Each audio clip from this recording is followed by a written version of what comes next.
Energy is the lifeblood of every data center. As the AI boom has gained velocity, the focus on energy has intensified, as power demand has effectively maxed out existing grid capacity in major data center markets. Understanding the finer points of power has never been more important.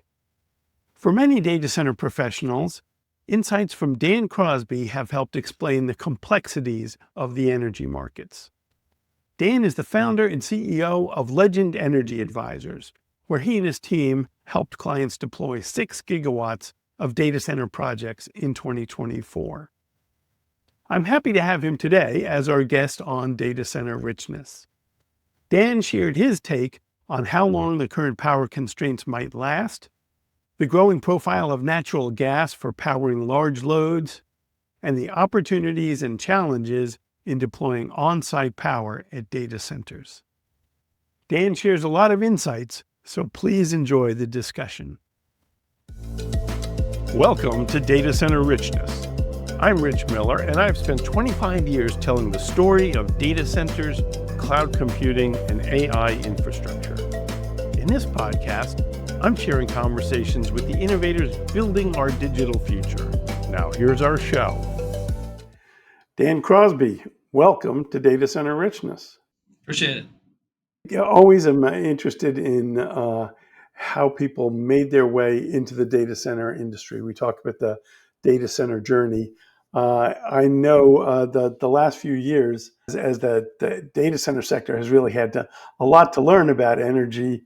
You've been a guide for a lot of folks. I know I've listened to a lot of your presentations and podcast appearances to try and get a better handle on what's going on in the relationship between data centers and energy.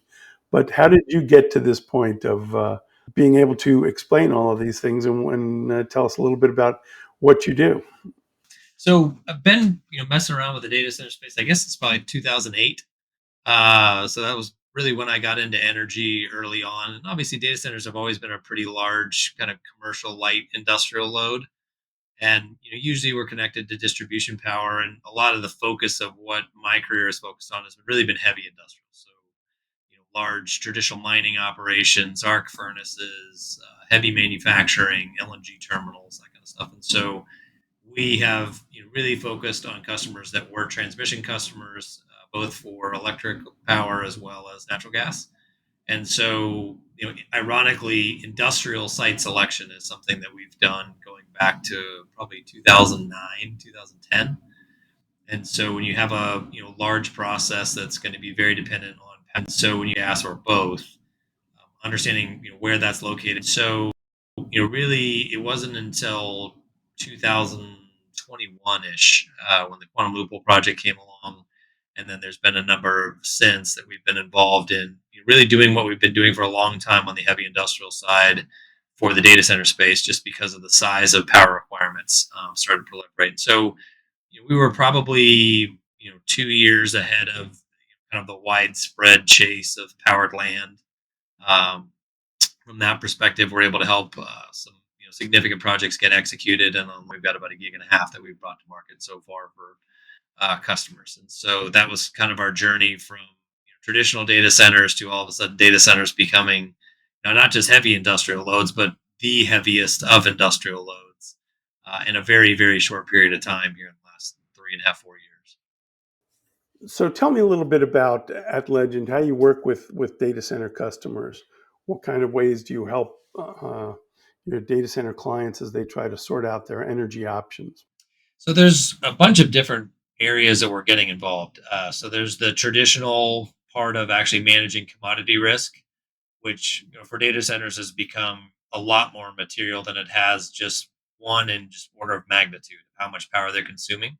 But the other part of this is just with the proliferation of AI and still some relative uncertainty of what the shapes of those loads look like.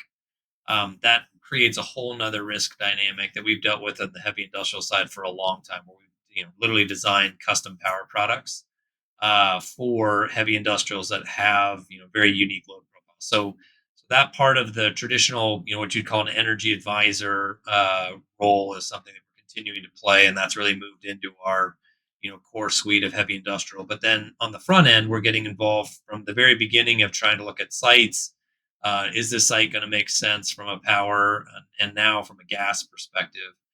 And then walking through that entire process of working with the utility. We just kicked off another project this morning, working with there's actually some local generation there, as well as the transmission utility and the gas utility, to try and understand what is going to work, how quickly can we get power, how quickly can we get gas, and then units. And then the other thing that's now developing, which I'm sure we'll talk some more here in a minute about, is on-site generation. And so that is something that we built our first private use network with on-site gas generation, directly tapped to an interstate line back in 2015. Ran that in Island and Mo before we ran 14 miles of private transmission to the customer's industrial site. So this isn't new territory for us. It's stuff that we've literally worked on for a decade. And so helping clients understand where that makes sense, how to make that economically make sense, and then all the traps that you've got to run to be able to manage the two sides of that. Now you got very dynamic load plus on-site generation that's trying to interact with markets.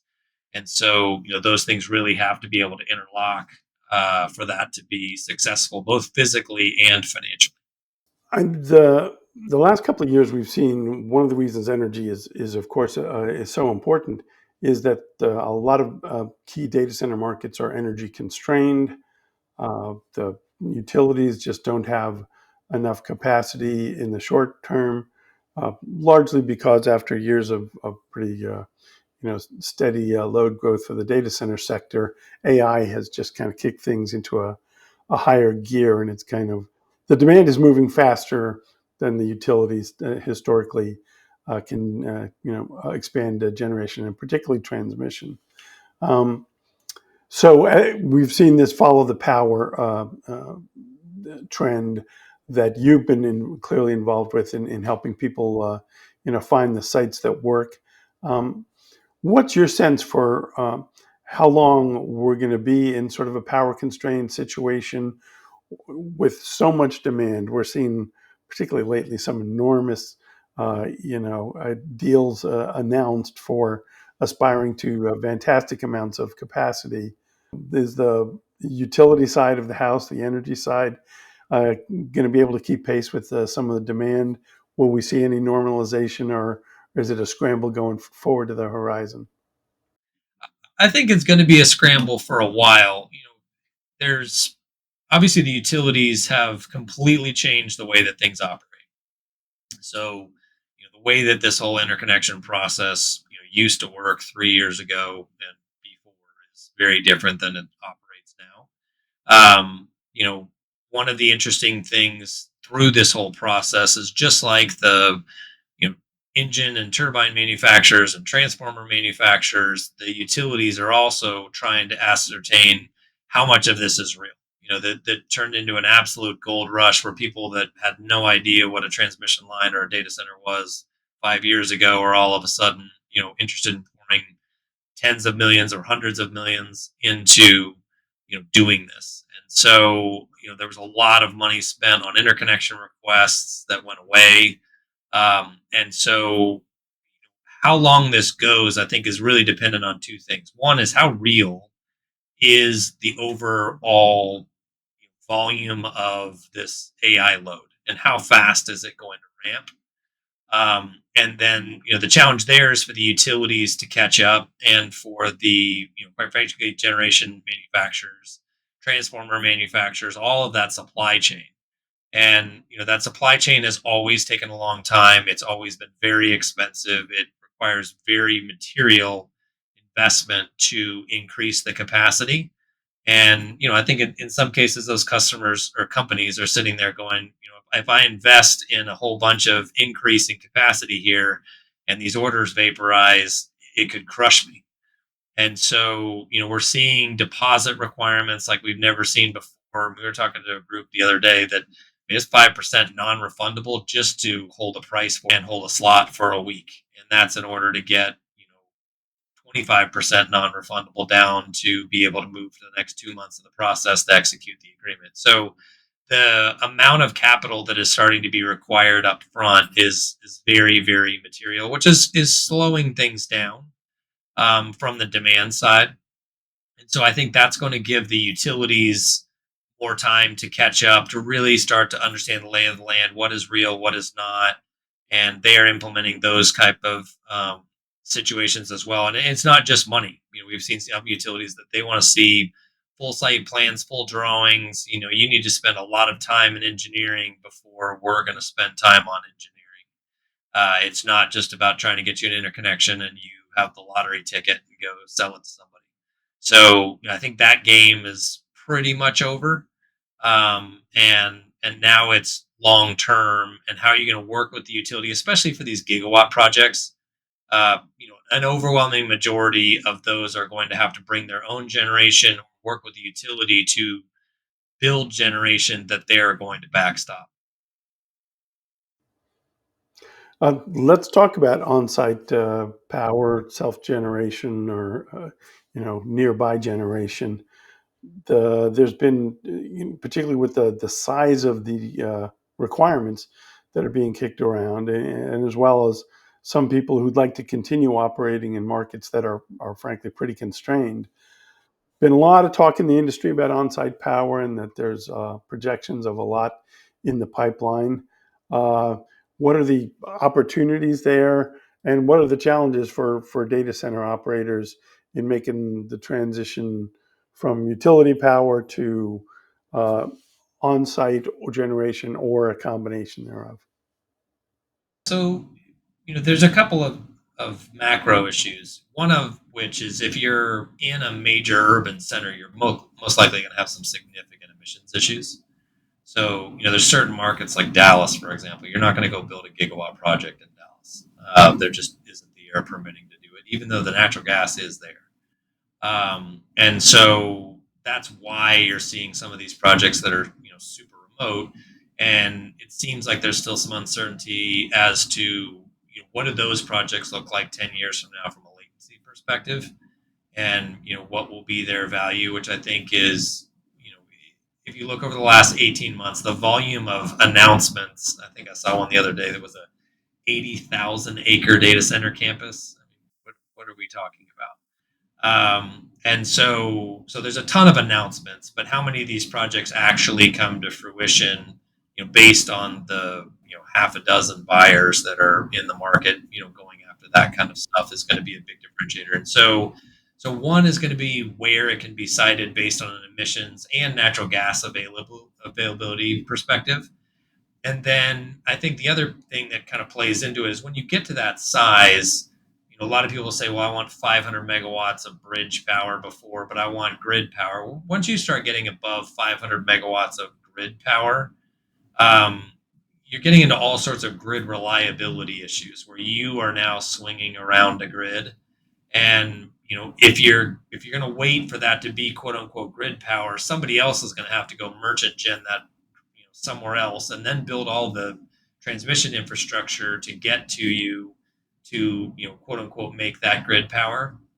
And I think there's a lot of issues, and a lot of people are figuring this out pretty quickly. Is that transmission has significant cost, significant lead time, just like generation does, but it also has its own myriad suite of environmental issues, just because you're going a long way over a whole bunch of different types of terrain and areas, and then all of the right of way issues where there's a lot of NIMBY, that people don't want tons of transmission lines coming through their property.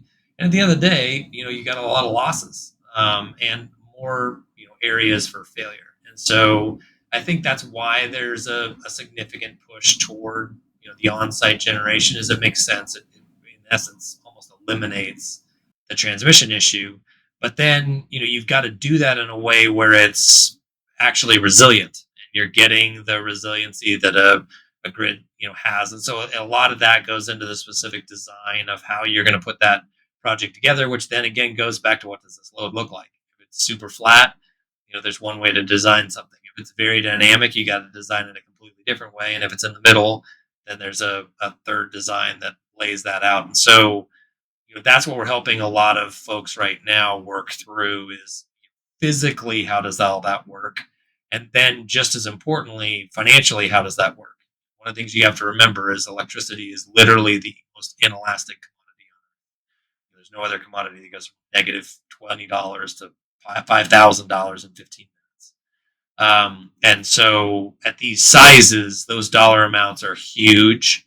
And the velocity of that, even in load bank testing on some of these data centers, if you're load bank testing, a supplier's not taking that risk because we all know that construction has delays, has hiccups. And, when you're working on live gear, dead gear, and turning it on, turning it off, you're not paying attention to a market. So that's one of the big things that we're doing now with our technology stack is helping customers understand, some cases that's hundreds of thousands of dollars an hour at risk. And you really have to understand those kind of dynamics, whether it's testing that on-site gen or just load bank testing at these sizes with these grids. And with what you guys are doing in your tools, do you have visibility into that where you can schedule it better? Is that the general idea? And so it's not just scheduling, it's also designing the product on the front end of, how is this? And we've done that for a long time with some really, really unique industrial loads that had very interesting and somewhat unique shapes that also could be dynamic. And so that's where, a lot of data centers have typically either done fixed or done index or done block and index. And so, getting into more dynamic products around heat rate, shapes, blocks, and those type of things are something that a lot of industrial, sophisticated users have been engaging in for a long time. And the data center operators are figuring that out and are trying to figure it out at the moment. And the other piece is how much of this is the actual tenant taking that risk, or how much is it the data center is going to be taking that risk and passing it on to the customer.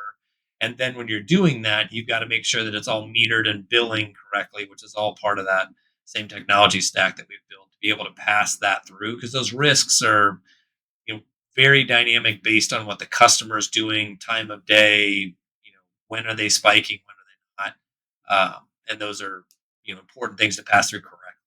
Yeah, a few years back when everyone was focused on energy efficiency and PUE, there was this whole surge in, you can't manage what you can't measure, so instrument everything within the data center. It sounds like there's a similar phenomenon at just to point all points of the energy chain. And having customers, we have situations where there's customers behind customers, because that's a faster way to get power in remote areas. These kind of things have been going on in kind of the transmission world of power for a long time.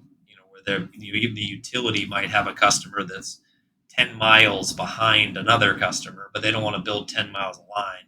And so they're using one of their customers' lines to get to one of their other customers. And so there's a bunch of different ways that we've dealt with that uniqueness for a long time. But making sure that, especially in deregulated markets where that can be very dynamic, and both of them might be doing different things and how they're managing risk, passing that through correctly is really important. What are some of the opportunities for data centers to work more closely with their utilities and grid operators? This whole, grid management piece is something that I think there's been a lot more discussion about lately, particularly to the extent that working more closely with utility partners might mean quicker speed to power. What are the strategies that are available there and that you and your clients are looking at? I think one of the biggest things that we especially saw early on is if you haven't worked with transmission utilities, whether it's gas or power previously, a lot of people were just very frustrated with the pace at which things are operating, because they're used to real estate transactions or whatever that are super fast. That's just never been the way it is, because these are huge infrastructure projects that take time to study. There's major lead times on equipment. And so, I think a lot of people have come in and shot themselves in the foot because they don't understand how to interact with utilities. And then as that entire dynamic has changed, and we've had a couple projects, literally, we got involved just to clean it up, and get involved with the utility. And hey, we understand how this works. Let's get this back on the rails, because we understand why it's off in left field, because no one talking past each other. So that was one of the big challenges that we saw a lot of early on, and I think people are getting more accustomed to it. A lot of people are just kind of throwing their hands up, and say this doesn't work, it takes too long. But especially when you start bringing in on-site generation, and especially when you're not just going to be exporting, but you're going to be, dynamically importing and exporting, working with the utility, understanding how that's going to interact physically with that grid and then financially with that market, and really partnering with them to figure out the best solution. And that's a lot of times, we've had situations the utility comes back and says, no, we can't do that. And it's like, okay, but what if we did this, this, and that to make this work? And oftentimes the response is, oh, yeah, we hadn't thought about that. Let's go study it. And it ends up working. So there's been a lot of situations too where a customer had a hard no and we got involved, and really as partnering with the utility, because you're understanding what they're dealing with, right? At the end of the day, they want to get you power. Their business is to get you power and either sell you the commodity, the delivery, or both. And so helping them get across that bridge has been, one of the, probably most fun parts of the job for us, is that's the problem solving and understanding what both sides are trying to accomplish. And, that's where a lot of things get done versus just that's not how it works hard. What are some of the things that data centers uh, could think about in terms of, uh, you know, what the kind of strategies that could help? There's been a lot of discussion lately about, load flexibility and offering curtailable loads in terms of working with utilities and grid partners as a faster path to power. And there's some folks on the energy side are thinking pretty hard about that and trying to come up with schemas that work. Um, what's involved in all that, and what has to happen for loads on the data center side to be able to deal with being more flexible customers and in a way that can help the way that utilities look at particularly peak capacity. And I think a lot of that comes down to what is the flexibility of that data center load. And I, from what we're seeing from customers that we're talking to currently, the jury's still out on what that looks like. There's definitely going to be traditional data center load that runs, very flat with some intermittent spikes, but a lot of the super dynamic training or learning or whatever you want to call it right now, that has its own dynamics to it. And then you have this inference, which is really still playing out in a lot of markets. And so, something we've done for a while, and even in the oil field, maybe if you look at West Texas, it's gone from 4 gigs to 7 gigs in like 4 years. And so waiting on power, running temporary generation, and even building interruptible transmission lines are things that we've had to do while the grid catches up, just because transmission projects take time. And the higher the voltage the transmission project, the longer it's going to take. And so coming up with those interim solutions, whether it's interim gen or it's being able to be interruptible, and what does that interruption look like? And this is something you've dealt with in demand response and curtailment markets for a long time. We've actually, for our entire history, done a lot around strategically curtailing industrial load to manage capacity and transmission costs. So this isn't really different in the fact that you're either going to shut your process down or you're going to turn a generator on. Those are basically the two options that you have. And so understanding the dynamics of that, I mean, we've had paper mills that can shut off. We've had refrigerated warehouses full of fruit that they can't turn off or everything rots. And even like with injection molding, if you shut it off too fast, you end up with a machine that is a plastic block that you have to chip apart. Like that doesn't work. And we've actually worked with grid operators in the past to change the notification period to give that user, we need 45 minutes, not 30, in order to wind our machine down, get everything out of it, and then we can curtail. And we've actually had grid operators, give us exemptions for customers to be able to participate because they want to help the grid. But if it takes them an extra 15 minutes rather than just a hard no, let's figure out a way to make it work. And so that's part of what's going to happen here is there are a lot of grids where there is intermittent capacity available. One of the big challenges with intermittent generation is it turns a lot of transmission lines into intermittent availability. Where firm power actually can't use those lines because intermittent generation has to be able to come on whenever it comes on. And a lot of times that firm power isn't very dispatchable, so it can't respond fast enough. So there's a lot of places like that where that becomes interesting. And if you understand the dynamics of that and how to make that work, there is a lot of opportunity to get creative with the utility. And really, at the end of the day, these big projects have to become a grid asset, not a grid liability. And that's what's going to move them through the process more quickly. The discussion of intermittency is certainly relevant for the data center sector because until very recently, the data centers would work with a grid connection. The large hyperscalers all had sustainability programs where they wanted to, include as much renewable energy as they could in their energy mix. A lot of innovative use of power purchase agreements and such. Suddenly, as things have scaled up, the whole balance between intermittent power and sort of firm baseload power, I guess, has sort of changed the game a bit, and it seems that natural gas has its profile has really risen within the data center community. Um, Maybe talk a little bit about the growing use of natural gas, if that's likely to continue, and whether there are options for renewables to work their way back in at some point. To your point, we went through a long period, and it's been really, if you look at energy markets over the last, going back to 2007 ish, you went through the whole coal to gas switching, and the price of gas went down with directional drilling and hydraulic fracturing, and now gas became competitive with coal. At the same time, a lot of environmental impacts and regulation was coming in on coal that made their economics difficult. So you had massive coal retirements, and some of them were pretty sudden. I'm trying to remember what year that was, but there was a big one in ATSI zone in Ohio where capacity prices just went through the roof, similar to what we're seeing now. With some sudden retirements of coal. And so then you have this whole proliferation, first of wind, all over the country, especially in Texas. And then you have a proliferation of solar, and then you have a proliferation of batteries.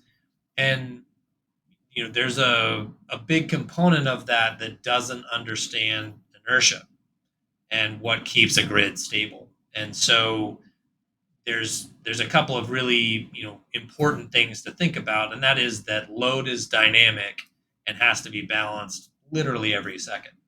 And so if you're generating more power than you need, you're going to have blackouts. If you're not generating enough power than you need, you're going to have blackouts. And so keeping that perfectly balanced is incredibly important. And so, renewables are very intermittent. Some of them are much more predictably intermittent than others. Solar has a pretty reasonably predictable shape just because the sun's pretty good at doing what it does every day. But even that pivots throughout the season, right? But wind, is very intermittent. The handoff between those two can be difficult, and then batteries only last for so long. So that's one of the challenges. The opposite side of that is nuclear, right? Nuclear turns on and it does not want to turn off. It does not want to move around. And so in between that, you have natural gas, which is really good at doing both. It can turn up and turn down, and there's different technologies that can operate faster than others. And then you have combined cycle that can be very efficient and function as a flat baseload. And so while fossil fuels in general were out of style there for a long time, at the end of the day, having inertia or spinning metal, which is what keeps the frequency stable and allows the grid to really respond by physics, not electronics, to pushes and pulls that are pretty instantaneous. Um, People are really seeing the value of that, and so also the speed. Renewables does not deploy super quickly, and it doesn't give you firm power. And nuclear doesn't deploy very quickly and doesn't give you, the ability to fluctuate, modulate. And so that's where gas is playing a huge role, and we're seeing the supply chain of that now getting hit super hard, just like transformers and transmission and everything else. And so I think, I've always been a proponent of nuclear for a long time and felt like that is such a dense form of power. And if you think about what really matters, is power density. Right? It doesn't matter if you get gigawatts and gigawatts and gigawatts of power that's 1,000 miles from New York City. It doesn't help New York City because you got to deal with all this transmission and all the rest of the environmental impact. So if you can have something that is providing very strong, reliable power very close to what it's powering, there's a tremendous amount of advantage from that, not just electrically but thermally. And so I think for right now, for the foreseeable future, and I would say that's 7 to 10 years, natural gas is going to play that role. The technology is proven. We have a ton of natural gas in this country. And so the ability to ramp that up, and we are seeing some of the engine manufacturers specifically start to really respond to demand with adding lines of production, moving that up. The turbine manufacturers are still, kind of coasting to where they are, but we might see that start to increase materially here in the next year or so. But for the foreseeable future, 7 to 10 years, I think natural gas is going to be the fuel, and quite frankly, whether that's on-site generation or the grid or both, um, realistically, for the next 5 years, for sure, that is where that capacity is going to come from. And then you're going to see nuclear bleed in, and I think that's going to do three things. You know, there's three hurdles it needs to overcome. First off is just technology, right? We haven't been wildly investing in this technology, and there is some foreign technology that has moved along that we haven't really participated in, just because China and South Korea and some of these other countries have been building nuke over the last 20 years. So there's the technology aspect of that. Then there's a regulatory aspect of getting that technology approved, and then there's the getting people comfortable with having it anywhere in their vicinity. Um, and once you overcome those things, you now have base load. But the other thing, which I think they'll probably work on or are working on as they're going, is being able to modulate. And I've talked to a couple of them, and the solution is just dumping steam to the air. Well, that's just wasting energy and doesn't save cost, and not very efficient.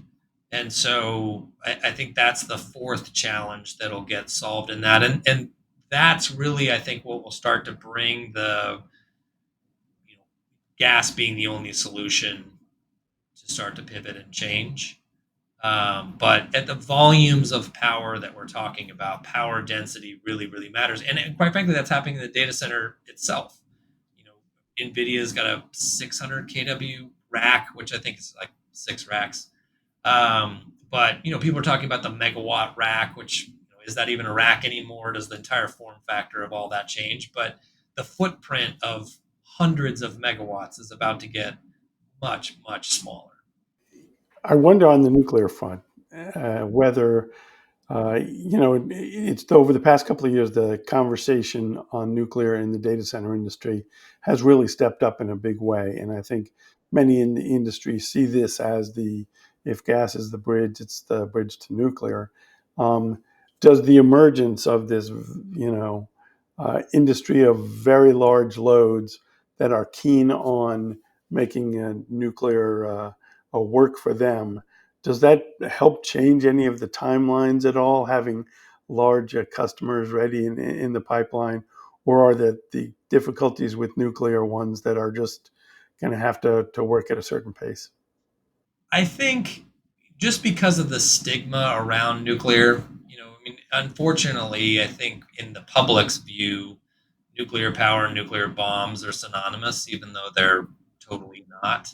You know, thoughts of Fukushima and Chernobyl and 3 Mile Island are still, in a lot of people's heads, even though you can go through each one of those disasters and why things happened, and why that is pretty avoidable, especially with some of the new modular technology. So I agree with you that I think that the financial pressure and demand will make it move as fast as it possibly can.